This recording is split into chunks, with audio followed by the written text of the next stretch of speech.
जय हिंद दोस्तों। और इंडिया वर्सेस न्यूजीलैंड का सेकंड मैच चल रहा है, जिसमें अगर हम बात करें पहली पारी के अंदर न्यूजीलैंड ने 260 रन और 259 रन बना दिए और ऑल आउट पूरी पारी 260 पे ऑल आउट हो गई। अगर हम बात करें इंडिया की जो शुरुआत है, तो इंडिया की जो शुरुआत रोहित शर्मा जल्दी आउट हो गए, 1 रन बना के आउट हो गए रोहित शर्मा। उसके बाद अगर हम बात करें रोहित शर्मा के बाद कल शाम को दिन खत्म होते होते शुभम गिल और यशस्वी जायसवाल बैटिंग कर रहे थे। तो शुभम गिल और यशस्वी जायसवाल 10 रन पे और 6 रन पे खेल रहे थे यशस्वी जायसवाल। तो कहीं ना कहीं कल की जो शुरुआत थी वो बहुत बढ़िया थी, एक ही विकेट खोया।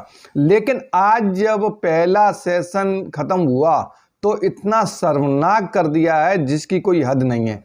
अगर हम बात करें पहले सेशन में मॉर्निंग टाइम में शुभम गिल यशस्वी जायसवाल 30 रन बना के आउट हो चुके हैं।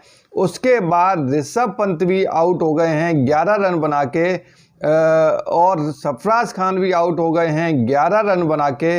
विराट कोहली आउट हो गए हैं 18 पे 1 रन बना के।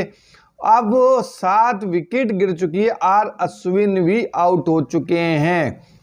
तो आपकी जो ओपनिंग जोड़ी थी रोहित शर्मा जल्दी आउट, कल ही विकेट गिर गया था। उसके बाद शुभम गिल, यशस्वी जायसवाल, विराट कोहली 1 रन। विराट कोहली से रन बनते नहीं है, इनको तो सपाटा पिच चाहिए जो बिल्कुल ही लॉलीपॉप दे दे। लॉलीपॉप फुल टॉस बॉल पे आउट हुए विराट कोहली 18 पे 1 गेंद पे। 9 गेंद पे रोहित शर्मा आउट हुए थे एक रन बना के। अगर हम वही बात करें कि अब टीम इंडिया क्या कौन सी प्लेइंग 11 लेके आए और कौन सी पिच लेके आए जिसमें ये रन मतलब कि वो प्लेयर रन बनाएंगे। अगर ये प्लेयर रन नहीं बनाएंगे तो कौन से प्लेयर रन बनाएंगे। अगर वही न्यूजीलैंड उस पिच पे खेली थी और वही इंडिया इस पिच पे खेल रही है, तो क्या इनका किया जाए। अब चलो ठीक है, ऋषभ पंत आउट हो गए तो ऋषभ पंत कहीं ना कहीं उन्होंने पिछली पारी में बनाया। सरफराज खान आउट हुए तो पिछली पारी में रन बनाए थे। लेकिन अगर हम बात करें, अब बैटिंग कर रहे हैं वॉशिंगटन और रविंद्र जडेजा, आर अश्विन भी आउट हो गए। तो अब जो बेहतरीन बल्लेबाज थे जिसपे लग रहा था कि आसानी से 300 रन बना लेंगे, और वहीं अगर न्यूजीलैंड अभी तक बैटिंग करती आई है तो न्यूजीलैंड के डेन कॉनवे, सचिन रविंद्र ये तो हवा में रन बना रहे हैं। और अकेले वॉशिंगटन सुंदर ने ही 7 विकेट ले लिए। तो अगर वॉशिंगटन सुंदर नहीं होते तो ये रन 400 बन जाते। पिच वही है, सिर्फ बॉल डालने का तरीका अलग हुआ। अगर हम बात करें रविंद्र जडेजा की, रविंद्र जडेजा से बॉल होती नहीं है, विकेट मिलती नहीं है। आर अश्विन ने 3 विकेट लिए। तो अब कौन सा, अब अगर हम बात करें न्यूजीलैंड की, तो अकेले सेंटनर ने 4 विकेट ले लिए हैं और जो फिलिप्स हैं उन्होंने 3 विकेट ले लिए। तो अब ये मानिए कि उनकी जो गेंदबाजी और हमारे पिच पे बेहतरीन हो रही है और वही गेंदबाजी हमारे पिच पे खराब हो रही है। तो इसमें अगर हम निर्णायक मोड़ पे पहुंचे तो 107 पे हैं और 150 लमसम 153 रन हम पीछे हैं। तो अब 150 के लमसम अगर रन पीछे हैं, 7 विकेट गिर चुके, तो मुझे लगता है कि यहाँ पर अब 150 रन भी बनाना मुश्किल हो जाएगा। यानी कि 50 रन और मिल जाए तो भी बहुत गनीमत है। हाँ, वॉशिंगटन सुंदर टिके रहे तो देखते हैं वॉशिंगटन सुंदर कितना रन बनाते हैं। तो वॉशिंगटन सुंदर अगर टिकते हैं और रविंद्र जडेजा टिकते हैं तो ठीक है, तो 100 रन तक ज़्यादा पार्टनरशिप होगी। तो कहीं ना कहीं हम मतलब कुछ नहीं है तो उनके स्कोर तक बराबर तो पहुंचो। वही हाल पहली इनिंग में था, पहले टेस्ट मैच में, वही हाल सेकंड टेस्ट मैच में है। और धड़ाधड़ 6 विकेट ऐसे गिर गए जैसे विकेटों की लाइन लग गई हो, जैसे कोई सुनामी तूफान आ गया हो, धड़ा कोई आंधी का तूफान आया और सब बिखरता हुआ चला गया। वो कहानी हुई है टीम इंडिया के साथ। तो कहीं ना कहीं जो आज का मुकाबला था वो बहुत ही शर्मनाक बोलूँगा। और इस मुकाबले और ये बैटिंग और ये प्लेयर लेके अगर हम ऑस्ट्रेलिया जाएंगे, वहाँ से WTC का अगर हम सपना देख रहे हैं तो भूल जाओ। अगर ये दोनों सीरीज मैं बता रहा हूँ, ये अगर दोनों सीरीज हारते हैं तो अब ऑस्ट्रेलिया से जीतने वाले नहीं हैं। 4 मुकाबले जीतने होंगे ऑस्ट्रेलिया से और उसके बाद आप WTC का सपना भूल जाओ। तो अब इतने बढ़िया आपको कहते हैं कि विराट कोहली से रन मतलब उसको बिल्कुल रोक रोक के खेल रहे हैं सेंटर की बॉल पे, इनसे रन ही नहीं बन रहे। क्या किया जाए? विराट कोहली सिर्फ खाली फोकट पेमेंट गिरने के ऊपर है, सिर्फ पैसा मिलता जाए क्रिकेट से और अपना साम्राज्य बढ़ाता जाएं और ऐड करते जाएं और बस हम किया दिया कुछ नहीं है, मुंह लटका के आ जाते हैं। अभी तक 8-9 पारी देख लो, 8-9 पारी के अंदर कुछ नहीं बनाया। सिर्फ एक पारी बांग्लादेश के खिलाफ 70 रन बनाए थे तभी बस, और उससे पहले आप देख लो आंकड़े। तो कहीं ना कहीं विराट कोहली को आप नहीं हो रहा है कि ऋतुराज गायकवाड़ दूसरे प्लेयर को मतलब कि आप संन्यास ले लो, दूसरे प्लेयर को मौका दे दो। ऋतुराज गायकवाड़ है, शानदार बल्लेबाजी करता है, ऋतुराज गायकवाड़ को मौका नहीं दे रहे।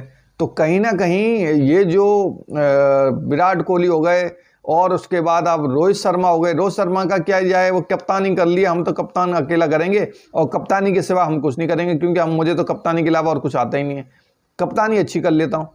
जब आप 250 पे न्यूजीलैंड आपको समेट रही है, आपने न्यूजीलैंड को समेटा, तो न्यूजीलैंड आपको 150 पे समेट रही है, 150 भी नहीं बनने वाले। तो यानी कि न्यूजीलैंड का जो आंकड़े हैं वो कहीं ना कहीं आपसे बेहतर हैं। कहीं आपसे आंकड़े हमेशा बॉलिंग या बैटिंग दोनों में बेटर है। उनके 2 प्लेयर ही कम से कम 150 रन की पार्टनरशिप कर जाते हैं। 8वें नंबर पे T Southee first test match में कम से कम 100 रन की पार्टनरशिप बना गया था एक बॉलर, और अपने बॉलर से रन नहीं बन रहे। आर अश्विन अन्ना है, वो एक ही बांग्लादेश के खिलाफ पारी आई थी, उसके बाद अभी तक एक मतलब कि पारी कोई आती नहीं है। तो चलो मानता हूँ बॉलिंग से वो अच्छा करते हैं। तो एक हमारे रविंद्र जडेजा, ना बॉलिंग होती है ना बैटिंग होती है, करोगे क्या भाई?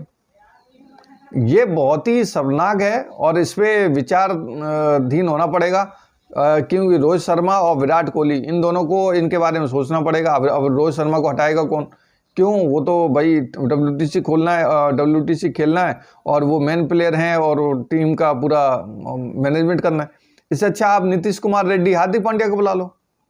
हार्दिक पांड्या बेस्ट ऑप्शन है, कम से कम बैटिंग तो करेगा हार्दिक पांड्या, नीतीश कुमार रेड्डी।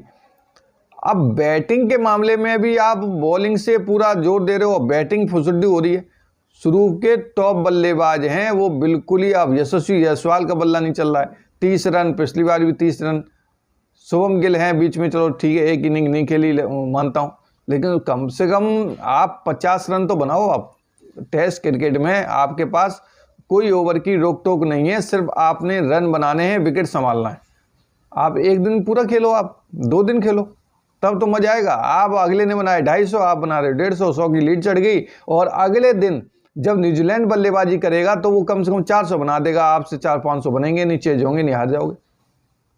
बड़ा शर्मनाक है और ये सोचना पड़ेगा, कहीं ना कहीं इनके खिलाफ सख्त नियम लेने पड़ेंगे और नए नए प्लेयरों को आपको मौका देना पड़ेगा। जैसे आपने वाशिंगटन सुंदर को मौका दिया, वाशिंगटन सुंदर को मौका मिला, 7 विकेट ले लिया। अगर वाशिंगटन सुंदर नहीं होते तो कम से कम जो न्यूजीलैंड है, जो हम 250 का स्कोर देख रहे हैं, वो 350-400 का स्कोर बनता।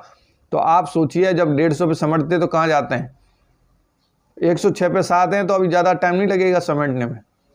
क्या घटिया बल्लेबाजी है, समझ में नहीं आता है। बॉलिंग होती नहीं है, फिर कि आपसे अगला बंदा आउट होता नहीं है, कीवियों वाला। वो देखो सेंटर और फिलिप्स दोनों बल्लों ने पूरी इंडिया समेट दी, पिछली बार भी ऐसी हुआ था। बिल्कुल घटिया क्रिकेट खेल रहे हैं, इसलिए टेस्ट क्रिकेट में बिल्कुल ही प्लेइंग 11 पूरा ही चेंज कर दो और ऋषभ पंत और सरफराज को इनको छोड़ के बाकी प्लेयर, वाशिंगटन सुंदर अभी आए हैं, 7 विकेट लिए हैं, 4 से 5 प्लेयर को छोड़ के, और जो टॉप ऑर्डर है शुभम गिल, यशस्वी, शुभम गिल का रन बनता था, अब रन नहीं बन रहा। शुभम गिल, यशस्वी को छोड़ के रोहित शर्मा, विराट कोहली, केएल राहुल तो बाहर हो गए, अच्छा हुआ पनौती वो भी खत्म होगी। विराट कोहली को भी बाहर करना चाहिए, विराट कोहली की जगह दूसरा प्लेयर लेके आ जाओ। बहुत पैसे कमा लिए हैं और कोई मतलब नहीं है उनको, क्रिकेट खेलने से कोई मतलब नहीं है, जान दो। तो ये बहुत ही शर्मनाक है और इससे तो टीम इंडिया नहीं जीतेगी WTC, और बाकी आपको नतीजा शाम तक मिल जाएगा, देखना कितना स्कोर बनता है। जय हिंद, जय भारत।